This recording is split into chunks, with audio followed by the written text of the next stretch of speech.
I'm Sarah from The Upcoming. Thank you so much for taking the time to speak with us and for this wonderful film, Stardust. I wonder if it's not a conventional music biopic by any stretch of the imagination. It takes this very kind of niche moment in David Bowie's career and, doesn't actually use any of his music. So maybe you can give us a brief intro to the film, what people can expect, and why you decided to tackle it in this very specific way. So yeah, it's basically it's a film about a very brief moment in David's life when he was not famous, when he had one hit record, which was Space Oddity, and he was still very much kind of figuring out what his identity was as a performer, as an artist, and it's set around his first trip to America, and basically the movie's framed by this journey he made across America with a Mercury publicist. But it's very much about a time before, I guess one of the sort of things that always struck me talking to people about David was that how little, when you consider how famous he is, it was remarkable how little people seem to know about, his family background and about that sort of time before that first real flush of fame.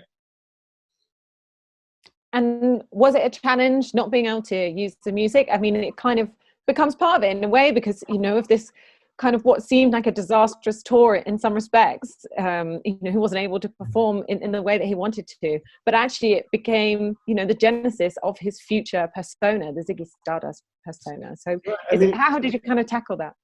Well, so, yeah, I mean, that's all true. He showed up in America expecting to perform tracks from his album, thinking that it was a kind of solo tour, and actually, he didn't have the right paperwork, couldn't perform on radio or TV or play any gigs officially, and so obviously that helped us. But also, genuinely, this was a period in his life when he was playing a lot of covers, when he was still trying to, again, sort of reaching for different influences, which was really fun to explore with Johnny. Yeah.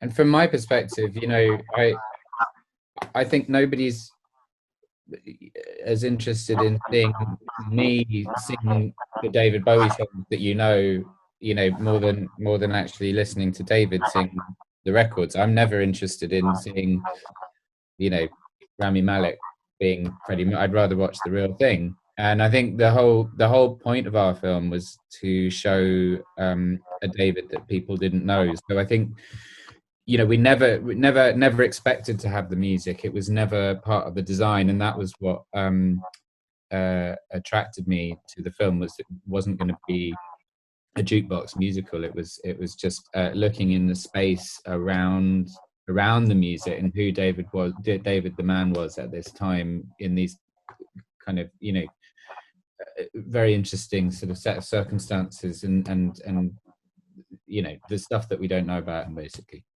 And Johnny, how did you go about preparing to play this, legendary musician? Being a musician yourself, I suppose there was that element of it which perhaps came quite naturally, but, how much did you have to kind of do additional research and even kind of, trying to capture his mannerisms and, the way he wore his clothes, which was obviously so distinctive in this particular man? I mean, all of that, as soon as we started, putting on some of the clothes that our wonderful costume designer had selected and things like that, it really helped, because everything about what he was sort of trying to be at that time was quite particular. So I loved those first fittings, right? Because I'd spent a lot of time going, how am I going to do this? And then you put on these kind of billowy flares and these women's blouses, or even the Mr. Fish kind of man dress thing, and you immediately that helped a lot. But yeah, I mean, I read tons of books and all the biographies that I could get my hands on, and there was a great documentary that the BBC did just as we started in production called Finding Fame, which had lots of footage that I hadn't seen before of performances and anecdotes from people. And I mean, it was great to kind of scratch the surface and go beyond the kind of you know, the classic images of David that we have after the Ziggy Stardust period began, and try and find out who he was before all of that stuff, basically. Mm-hmm. And you've got a great rapport with Mark Moron, who I think is channeling quite a lot of his kind of the vibe we get in Glow, which is one of my favorite series. So what was it like, kind of, you know, actually on set and kind of having that kind of road movie rapport going? And Gabriel, to you, you know, what made you decide on these particular actors for your leads, particularly Johnny for Bowie? What made him stand out for you to take on the role? Well, I just loved Johnny's work, and was so excited to find that he was. I mean, I loved his work both as a musician, as an actor, and then when I, when I discovered that he was into Bowie, then it just, it was very exciting. We met, talked about it, and it was just Johnny's got such incredible presence and such. I just knew that he could connect emotionally with the experience of, that sort of chapter of a musician's career, which was so much more important to me than, somebody being a splitting image of Bowie, and so, and Mark Maron, just, when I first started thinking about the project, and when I first read the sort of the draft of the script that existed, Mark Maron came to mind, and straight away, as did Jenna Malone for Angie, and I'm so blessed to have ended up with my sort of fantasy cast for the movie. So I felt very lucky to have them, and the rapport between those two, I think, is, between Johnny and Mark is the movie. I think. Mm-hmm. I loved working with Mark and Jenna, and I think, I mean, that was amazing casting on your part, Gabriel. But I was a big fan of Mark's, actually, from the podcast and from Glow and his stand up and stuff. And I just think that's a perfect example of, this is a character that the real Ron Oberman is kind of a blank canvas, and that we don't know really who he was, but it's a fantastic piece of storytelling to have Mark's sardonic Ron Oberman going on his own kind of odyssey and personal journey, along with David on his quest, and those completely oddball, odd couple kind of dynamic, which was really fun to do. I loved all of that. Mm.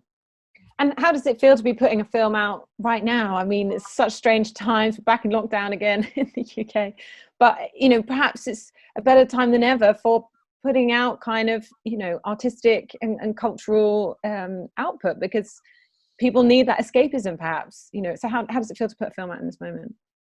God, deeply weird, of course, but obviously we'd all love people to be able to see it in a theatre. But I mean, I think you're right. It's a nice piece of escapism to escape into this other, era that feels so different. This very kind of analog, time. I mean, it's not the way we imagined it, but I think it's, hopefully, as you say, people are sitting at home and might want to escape somewhere. So who better to do it with than David? Mm.